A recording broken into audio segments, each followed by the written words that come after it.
And good afternoon to those of you in Canada, the United States, and early good morning. Happy Friday to those here in Australia. My name is Michael Haynes. Welcome to show Breaking Through B2B.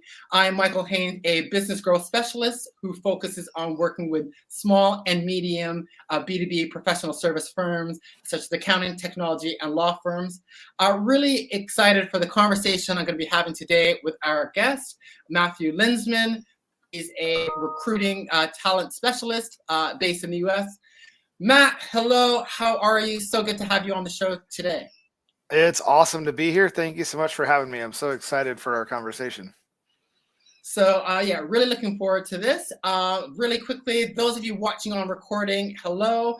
If you have any questions as we're going through in our discussion today, please do share them in the comments, and myself, or more likely Matt, will definitely try to answer them for you. So today's topic is about the race for tech talent in the technology space. Big issue for small and medium firms, for all firms, but particularly for those that we're focusing on today, small and medium firms. So really looking for the insights that Matt, you can provide. So Matt, to kick things off, tell us a little bit about yourself and kind of, whom you're working with. Yeah, for our viewers, listeners, tell us a bit.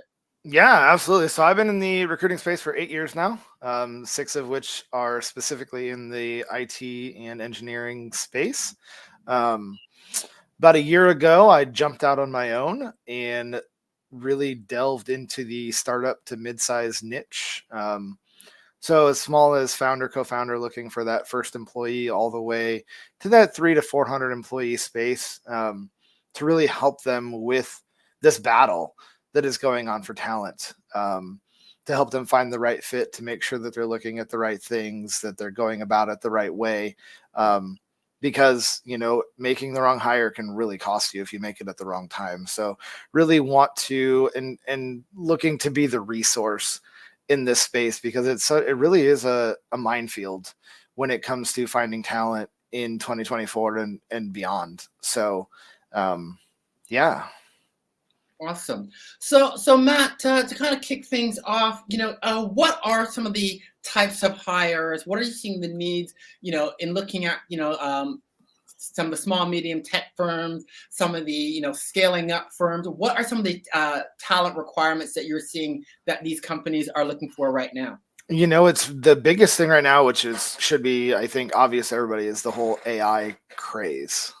Yes. People are going nuts on needing people that can help them with their AI. But SaaS is also super huge. So all sorts of developers developing, there's 1 million SaaS platforms out there now probably, and everybody's got their little twist on their platform and doing all the things that go with that. So the different analysts, the developers, the program and project managers, everybody needs salespeople. I swear that they never stop. So that's a big one that people tend to always be looking for. And then, MSPs, because I work in that space too, and they tend to fall in this space. Looking for people to work in the field, to go do the hands-on work with their clients, instead of doing it remotely behind a screen. And, there is a push to do a lot of that remotely, but we're not there yet. So that is a huge in-demand thing that I'm seeing right now, is people to go out in the field and be on site at the clients, fixing the issues and dealing with those in person that they're having. Great. Some of the other areas I've been seeing as well have been data analysis, cybersecurity. Are these other areas as well? Go to market as well, in terms of, which is where I work with firms to help them take their new solutions, new software solutions to market. That's a big area. You kind of touched on a little bit with SaaS, but that is also a big area. Yeah. I completely spaced on the cybersecurity. I mean, that industry is huge and growing by the day. I swear I see a post a day almost about the next latest, greatest cybersecurity threat to your business. Yeah. So that is always being hired for. So Matt, with regards to these, the requirements that we're seeing across, product, SaaS, sales, etc. There are a variety of options that we as small medium business owners, leaders, can undertake in terms of how we going about filling those roles, and that often is a big issue for growth firms. I know I work with clients, technology companies, accounting firms, and we'll come up with a strategy on what are the right kinds of solutions, how we're going to take it to market. But then we get to the discussion around, okay, the operating model, and okay, these are all the roles that we need to fill across marketing, operations, product, learning and development, customer success, service and support. Can you kind of take us through what are some of the options? Obviously, there is full time, but for many companies, such as some of your scale up startups, for some of us as small and medium businesses, what are some of the other options other than the obvious full time, part time? What are some other options we can consider when trying to fill some of these roles? Yeah, that's a great question. So, the first thing that I want to touch on here is, when you look at hiring, you need to understand the scope of what the person is going to do, right? So, if you're looking at a go-to-market project and you're planning to be to market in 6 months Yeah. or less, full-time isn't really an option unless you know beyond that there's going to be consistent work for them to do, which would take us into the, contract type of space where you hire somebody for 6 months and you can extend it if you want.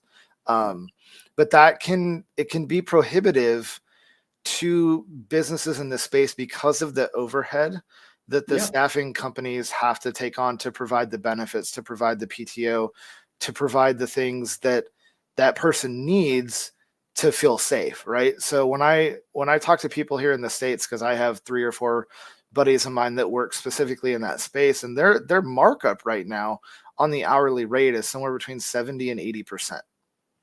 Wow. So it's almost becoming prohibitive to be able to do that, because workers' comp, for one, in the United States right now is super difficult to get. It's super expensive.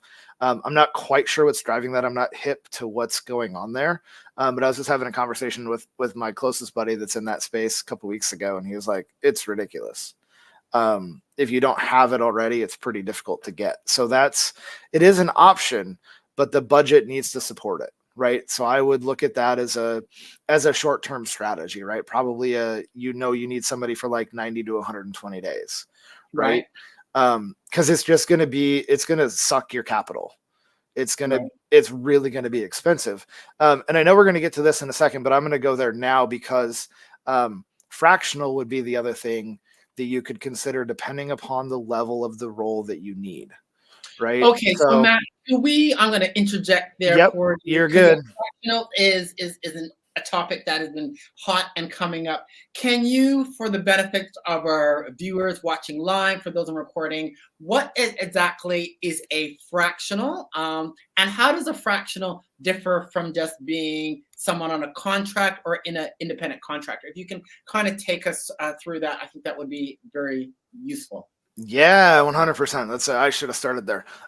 So when we talk about fractionals, we're talking about people who have worked in the C-suite. So they've been a chief financial officer, a chief technical officer, a chief information officer, a chief operating officer, and they've gone to this place where they don't just want to work for one company, essentially. So you would partner with them typically on a hourly per week basis. So a lot of them will work with like 3 to 4 different clients at a time, and you get 10 hours of their time each week, whether that's one full day or, a couple hours each day, whatever that arrangement looks like, because you don't have a need for a full-time person yet. So that's when I talk about fractional, that's what that looks like. The other option that I was thinking about, Michael, that's really relevant here too, is if you only need somebody for 6 months, there's all sorts of people who play in the space that I play in, which would be in that outsourced space. And I think you fall in there too, of people who are skilled in a specific thing, right? So you have outsourced people who are good at what you do, because you're the first thing that's coming to mind of, I need somebody to help me get this to market. But once we get to market, I don't necessarily need them after that. Right? So I don't need to hire somebody full time, and a fractional might not be the right fit. But is there somebody that I can partner with that they specialize in that space, right? Okay. Does that make So sense? yeah, that makes it sense. Let's put a role to this for our viewers to kind of help bring it to a live example. So a fractional could be, for example, and I'm gonna kind of delve into my world of go to market. So a fractional might be a head of go to market, who will be someone who will be responsible for spearheading, helping to create those new products and solutions and developing the plan to take it to market. So they're almost really like your well, they're fractionals. They're a fractional chief revenue officer, like a fractional chief revenue officer, head of go to market. But they'll work for that company, let's say 2-3 days a week over X number of period to really help the company drive what they're doing for a set period. That that would be, Correct. you know. Whereas what you're talking about, having an outsource model would be a person that may be working on an ongoing basis to, let's say, again, from a go-to-market perspective, they might be the person to be working around some of your marketing campaigns or product marketing, who is working on an ongoing basis to help with execution, as opposed to having internal, where you're paying a full-time salary of, I'm going to make it up, 100, 150K for having a full-time person doing that product marketing, doing all the events. You have an outsource that you have on a ongoing, but on, let's say, 2 to 3 days a week on a month. So am I describing Yep. that kind of? So fractional are for more senior roles that can be replacing some of that C-suite, but will help do some of those key things. And that can be not just for go to market. There, you could have a fractional technology officer, fractional information officer. So they kind of spearhead some of those key functions on a strategic level for a certain duration. Then you can have the outsourcing on an ongoing of some of those roles in terms of execution that can go for helping to execute, as opposed to hiring your marketing manager, product manager, what have you. You can have someone on an ongoing basis that has that skill set. Okay, great. Yeah, and it really makes sense, especially when you don't know what comes after the project ends, right? Right. So you're trying to get to market, but after you get to market, you're like, I don't really know. Am I going to have work for this person to do? Right.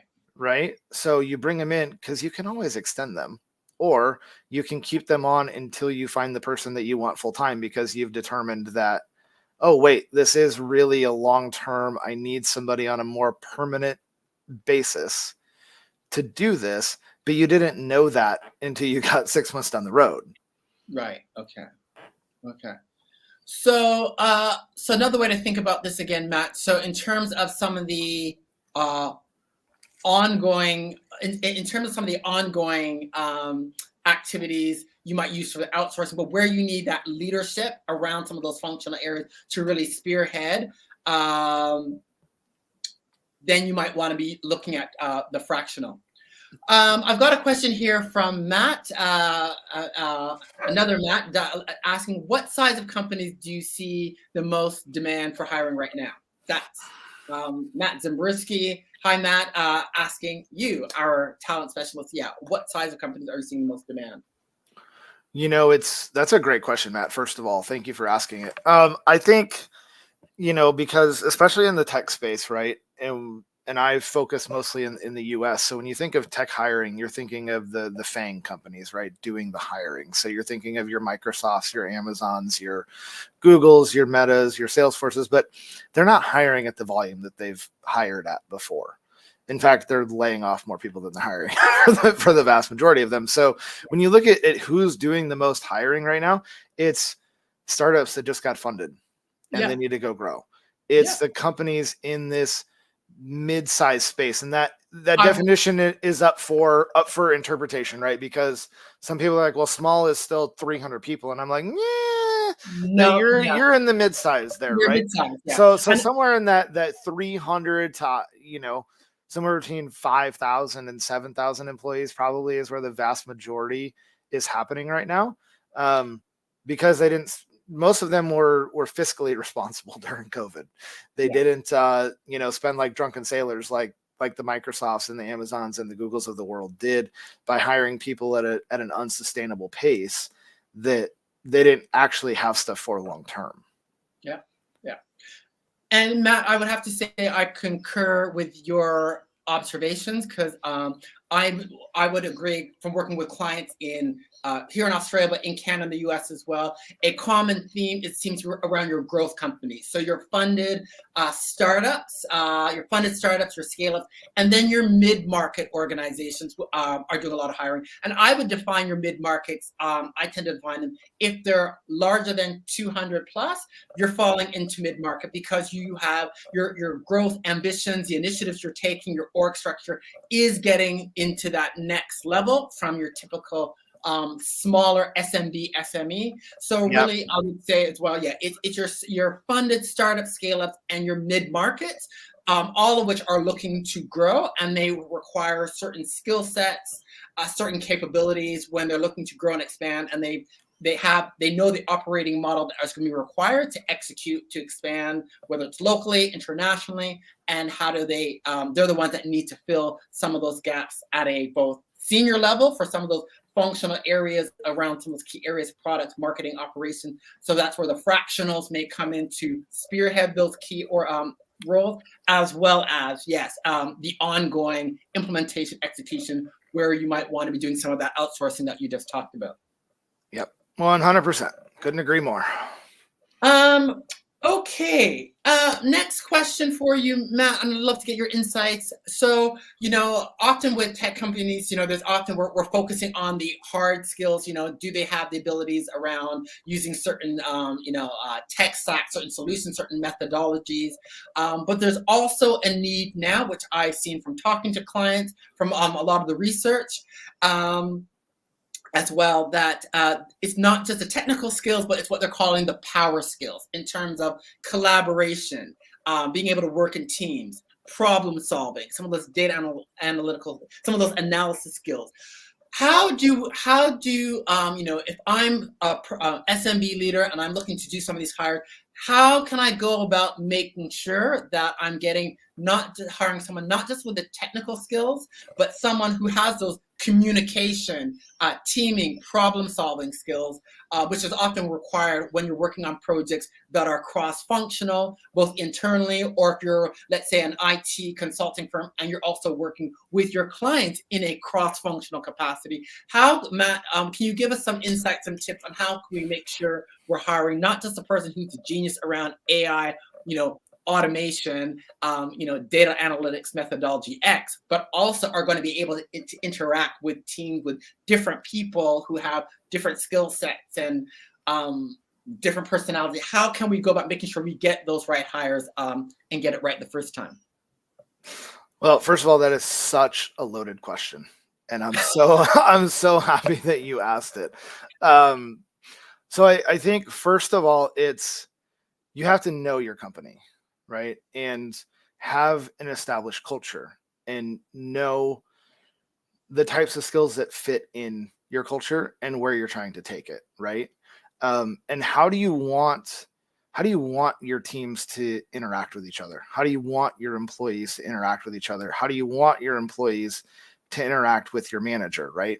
Yeah. So that's the first thing, is know your company first and foremost, because once you know that, then you can start, what I'd almost do first of all is profile your current employees, use a DISC or some sort of assessment that way, and see if you can pull out common trends for where they fall, right? Because the DISC is a great tool to give you some insight. It's not the end all be all, and I'm not going to sit here and say that, because no assessment is the end all be all. Please don't use an assessment as your end all be all. It will not end well for you. But it gets you that extra insight that can be hard to suss out during an interview process, right? Unless you're planning on doing 12 rounds of interviews, which please don't do that either. I'll come find you and punch you if you're going to do 12 interviews. Don't do it. But which leads me to my next question is, up front, you have to figure out, what are the skills that this person absolutely has to have? And that falls on both the tech side, if you're hiring tech, as well as this power skills side of things. So there is, I don't know how many different resources that have questions that you can ask around communication, around collaboration, around teamwork, around how do you deal with failure? One of the things that when I was at Microsoft that they asked all the time is like, tell me about your biggest failure. What did you learn from it? How did you rebound? Because it's easy to put bullet points on a resume, right? I can write whatever I want to on my resume. But the point of the interview process is to figure out, do they actually have it? Right. And how that comes, how you figure that out is these really the behavioral based questions. So, there's been a big push towards skills-based hiring, which I agree with to an extent. They're trying to simplify it, but they're missing the culture piece. Because one of the things, again, going back to Microsoft, like when I was prepping my tech candidates, so my developers, people in that space, who typically like to sit in the corner with their headphones on and code all day, what I would say to them is, I'm like, look, this is a both and. And what I mean by that is you need the tech skills, but you also need the soft skills, right? Because sometimes when we're hiring for tech, we really get focused on, do they have the tech skills that I need? Well, sure.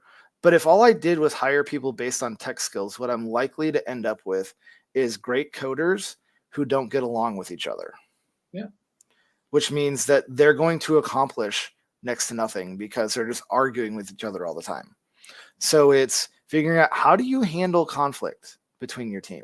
Tell me about a time when your manager or a coworker made you mad. They did something that, whatever it was, to suss out, how is this person going to respond when this happens?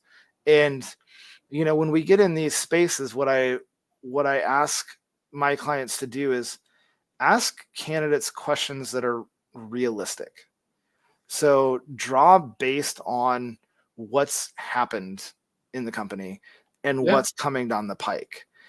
Situations that they're actually going to run into. Because so to that point, I'm going to jump in there. So to that point, Matt, if your company is going to be involving a lot of cross-functional teams working with a client, then as part of the interview process, we should be then asking how they function, operate in those kinds of environments.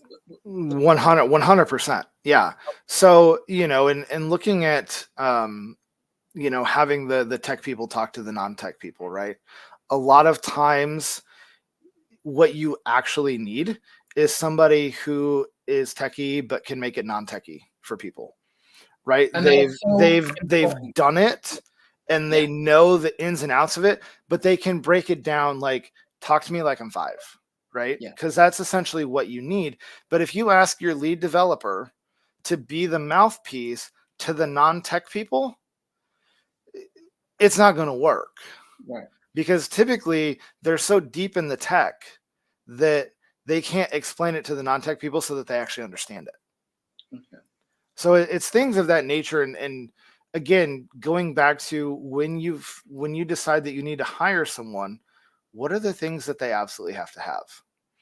And then from the jump, figuring out, what questions can I ask this person that is going to help me determine, do they fit or not? And so taking that one step further, the thing that a lot of companies will do is they'll find the questions. Okay, great. But now what you need to know is, what's the right answer? For your scenario, for their scenario, or I guess maybe the better way to put it is, what is the acceptable answer, right? Yes. Because there's going to be kind of a range of answers, but if you end up way over here or way over here, that doesn't fit what I need, because you're gonna fall too extreme. So it's, yes, I got the question, but what is the answer that I'm ultimately looking for? Because too often we walk into interviews and we have our list of questions, which is great. That means you're prepared, you did your homework. But if you don't know the answers that are ideal, then it's going to be really hard once you're done doing all of your interviews to come back and say, okay, who is the best? Well, I'm not sure, because if you leave it up to interpretation of the interviewers, you might get 4 different interpretations. Right. You know what I mean? So like going in with, this is the answer that I'm looking for, and this is as far this way as I'll go, and this is as far that way as I'll go. And here's like the 3 variable answers that tell me that this person has got this skill. Yeah.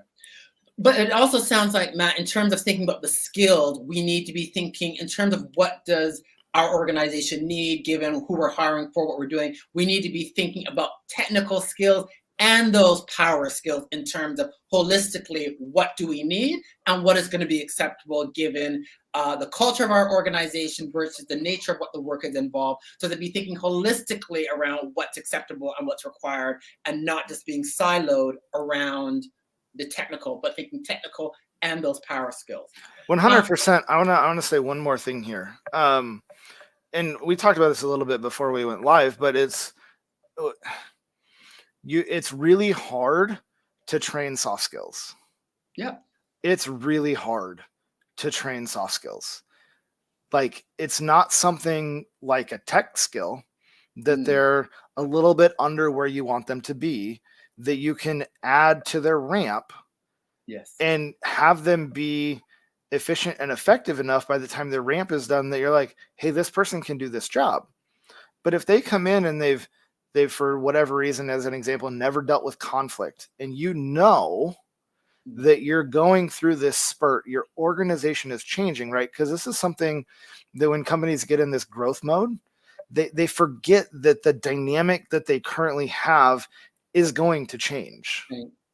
Very true. And not necessarily for the worse, but like if you're going to hire 50 people this year and you're 20 people right now, your dynamic at 20 is going to be different than your dynamic at 70, because you've now more than doubled in size and you've got 50 more personalities in the room.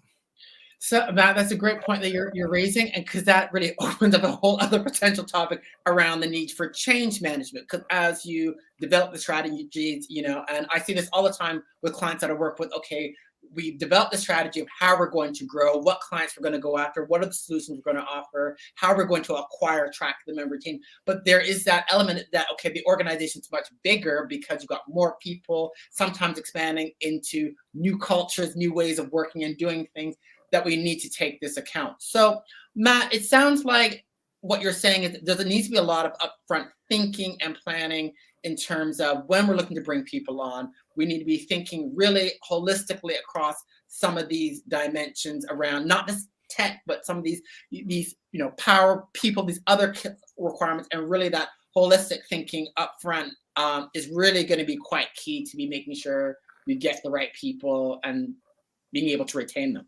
100%. Okay, great. That's really, really interesting. Great insights.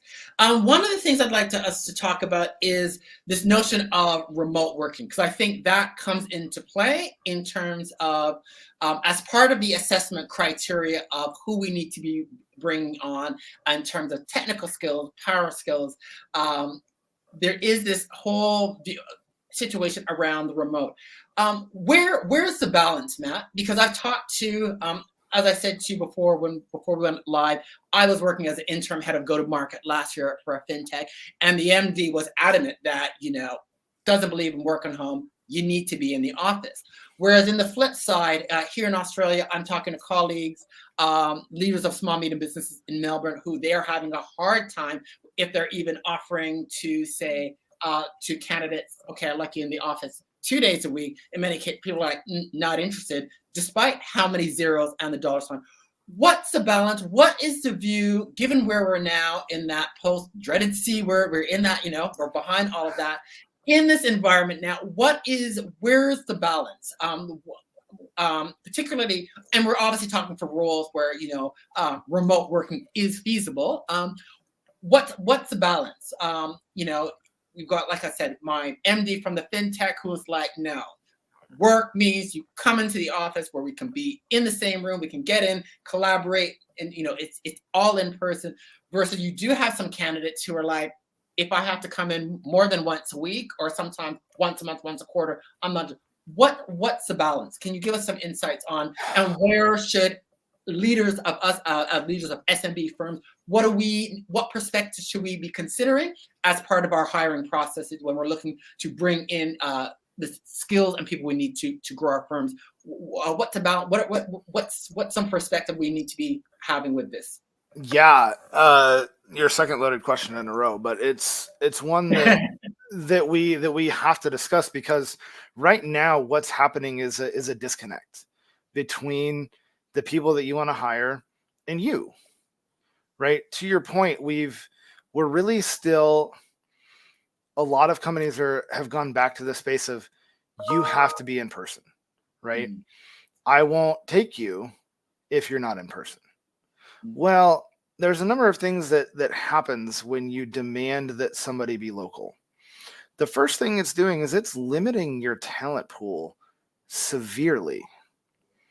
So I'll give an example, because I have a client right now they're north of Minneapolis, and the candidates that we're finding are like 45 minutes away. Now, 45 minutes isn't terrible. Mm-hmm. Pre-pandemic, people would have been like, yeah, fine, 45 minutes, it's okay. But post-pandemic, asking somebody to go 45 minutes both directions to work is a hard ask, because people don't want to do that. So the thing that you have to look at is, again, going back to the last question of what do I actually require here? Yeah. Does this are they playing, because it's one of these, like, how vital is their role? And where are the people that they're working most closely with? Yeah. So if you've got a 5-person team and 4 people are coming on site 3 days a week, and you're adding, a leader or another team member, that role is probably going to be fairly important that they're on site at least a couple days a week. Yeah. But if the vast majority of your team is remote, it does a number of things. Number one, your culture is already remote. Yeah. Right? You've already established this remote culture. Second thing that the remote thing does is it vastly opens up your talent pool. Because if I have to hire somebody in Seattle versus opening up the country, or even just the West Coast, right? So let's do just the West Coast. The talent pool is so much larger. The other thing that it does is that it can help with your salary cost. Right. So depending upon where you're located, going remote, even regionally, is most likely to your advantage, right? Because what you probably don't want to do is be on the West Coast and hire people on the East Coast, right? That depending upon how much collaboration is happening, that can be a tough ask. More likely from East Coast to West Coast is going to be tough, right? Because it's 8 a.m. there and it's 5 a.m. here. Well, guess what? I'm sorry, I'm not getting on a meeting at 5 a.m. Right. Like, that time doesn't exist to me, right? So that's going to be a tough ask. The thing that I think a lot of companies forget, though, is the vast amount of distance that the remote technology has covered, right? So using Teams as an example of a remote technology, there's so many apps for collaboration and teamwork that are built into that, that you can do everything virtually, and it's like you're in the same room, right? Now, obviously, that doesn't take the place of actually being in the same room, but I'm going to say something that people are going to probably bristle at, and we talked about this before too. But again, so there's a number of factors here, right? But so if you really want that face-to-face interaction, and you need that, there is a number of ways to make that happen without requiring them to be on site 2 to 3 days a week. And it's going to do a number of things for your company. So first thing is, if I can hire somebody in Kansas for my role in Seattle, I'm probably going to save somewhere between $50,000 and $100,000 a year on salary that I have to pay that person. Because the cost of living is less, right? Heck, you could even throw them another $15,000 and make them the happiest person in the world, and they'll probably never leave you. Right? So it opens your talent pool, and you've got a potential cost savings. So what can you do with that cost savings to get the in-person collaboration? Well, first thing you could do is bring them on site for the first 2 weeks. Yeah. Come steep them in your culture. Get to know them face to face. Get them established, get them set up for success before you send them back home, right? Yeah. In addition to that, tell them as a condition of their employment that you need them on site 1 quarter a month. Yeah. They get what they want, which is they're remote except for 1 week every 3 months. Yeah. Most people are not going to have a complaint about that. And now you get the best of both worlds, right? And I would also say that if you're going to hire somebody remote as part of their onboarding and their orientation, you should be having weekly meetings with them as their manager, as their lead for the first 3 months anyway. Right. You're going to get that connection. You're going to get to know them, right? Yes, it's through a screen, but you're getting to know them. They know that you're there to support them, right? Because the other thing that I look at as the recruiter is you're hiring somebody to do a job, right? Yeah. So if you're willing to hire them to do it in person, why would you not be willing to hire somebody to do it remote? Right. Because if you're hiring me to do a job, you trust me to do it regardless of where I'm located.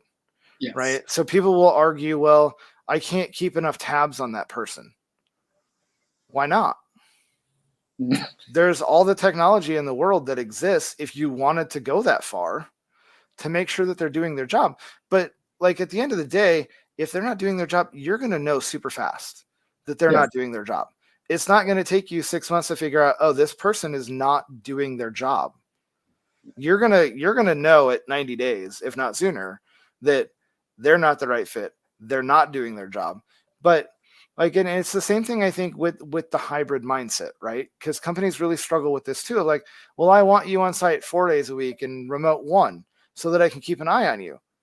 Okay, so you're saying that you're going to trust me in the office for 4 days a week, but you barely trust me to work from home for 1.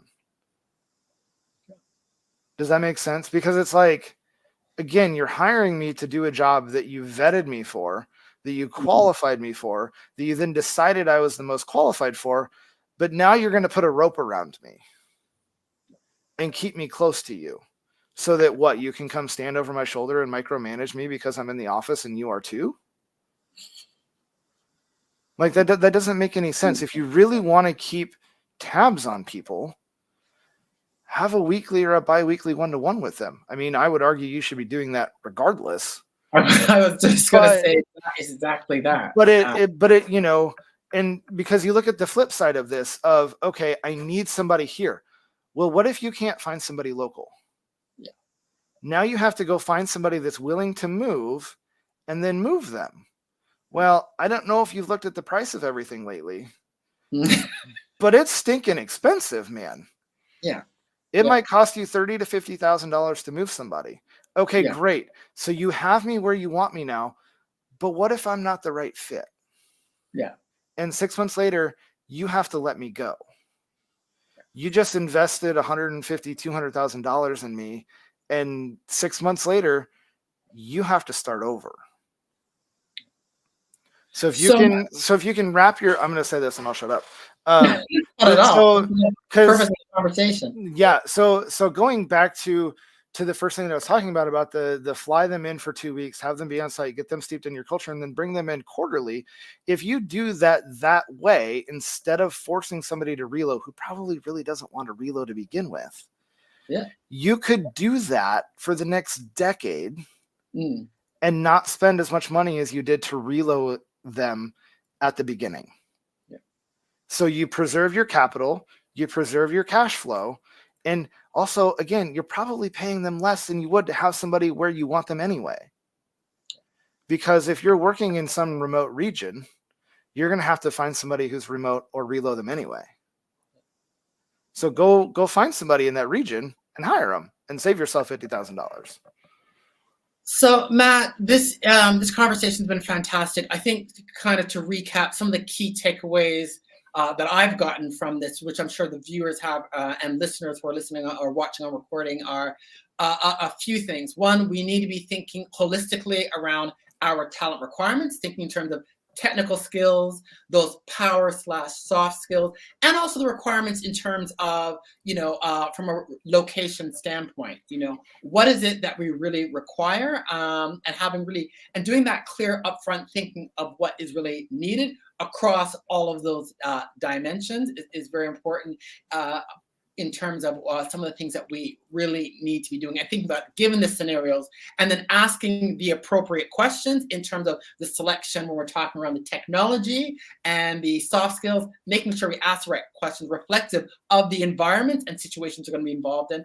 And in terms of this whole remote working, hybrid, thinking a bit more broadly and creatively in terms of what are the options that we can provide for candidates, and what are the benefits in terms of financial, culturally, and otherwise of doing so. So 3 key dimensions of how we should be thinking about it is great. And then in terms of the types of people, you've talked about fractionals as well as potentially outsourcing as options. So this is really great.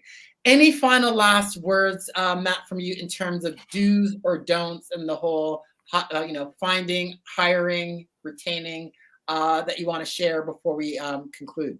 Yeah, I think the bottom line of everything that I've said is pick your course, be intentional, and stick to it, to put it really succinctly. So figure out who fits best. Yes. Establish, because here's the thing, when it comes to, I'm going to try and not go on my soapbox here, but no promises. Because here's the thing when it comes to especially scaling and startups, right, is your recruiting and hiring process needs to be something that you can rinse, wash, and repeat. Yeah. So that every time, because what tends to happen in these spaces is you reinvent the wheel every time you need to go find somebody. Yeah. That is the most inefficient, ineffective, and the best way to make sure that you don't have consistent hires when you're scaling and growing. So before you even start scaling and growing, figure out what all these things look like. Because once you have the general process defined, then you're just tweaking it per the role, right? So you're asking questions around different technologies, around different soft skill sets or those power skill sets, right? But you're not going back to the drawing board every time you need to go find somebody new. Yeah. Okay.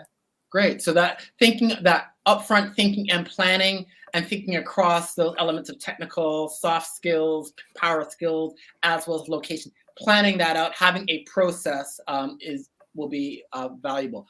Awesome. Matt, thank you for this conversation. It has been very insightful. I've learned quite a great deal. I'm sure the viewers and listeners have as well. For folks that want to connect with you, potentially leverage your services, learn more from you around the whole, finding, hiring, retaining talent, how can folks reach and connect with you? Yeah, so my website would be www.m as in Matt, J, L as in Lintzman, R is in recruiting, the word and, A-N-D, and then C for consulting.com. And my email address is matt@mjlrandc.com. Awesome. Matt, thank you again for taking the time to be here on Breaking Through in B2B. Been great having you. So listeners, viewers, thank you again for tuning in. Please do check out my website, listeninnovategrow.com, for information and insights around how to build and grow your professional service firm. Connect with me on LinkedIn if you haven't as well. And stay tuned for the next edition when I'll be having more insights. Thanks again, Matt. Thank you so much. It's been a fantastic conversation.